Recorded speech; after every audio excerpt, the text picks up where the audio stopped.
সব জল্পনা কল্পনার অবসান ঘটিয়ে অবশেষে পদত্যাগ করেছেন কানাডার প্রধানমন্ত্রী জাস্টিন ট্রুডো। সোমবার দেশটির রাজধানী অটোয়ায় নিজ বাসভবনে বাইরে এক সংবাদ সম্মেলনে তিনি এই ঘোষণা দিয়েছেন। এই খবর জানিয়েছে এবিসি নিউজ।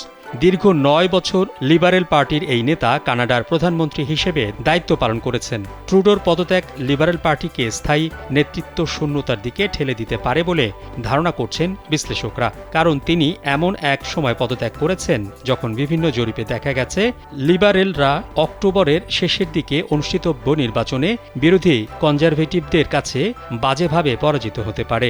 ২০১৩ সালে লিবারেল পার্টি যখন গভীর সমস্যায় পড়েছিল এবং প্রথমবারের মতো হাউস অব কমন্সে তৃতীয় স্থানে নেমে গিয়েছিল, তখন দলটির নেতা হিসেবে দায়িত্ব নেন জাস্টিন ট্রুডো। তিনি কানাডার প্রধানমন্ত্রী পদ থেকে সরে দাঁড়ালে দ্রুত নির্বাচনের মাধ্যমে একটি স্থিতিশীল সরকার গঠনের জোর দাবি উঠতে পারে, যাতে এই সরকার আগামী ৪ বছর নবনির্বাচিত মার্কিন প্রেসিডেন্ট ডোনাল্ড ট্রাম্প প্রশাসনকে মোকাবেলা করতে পারে।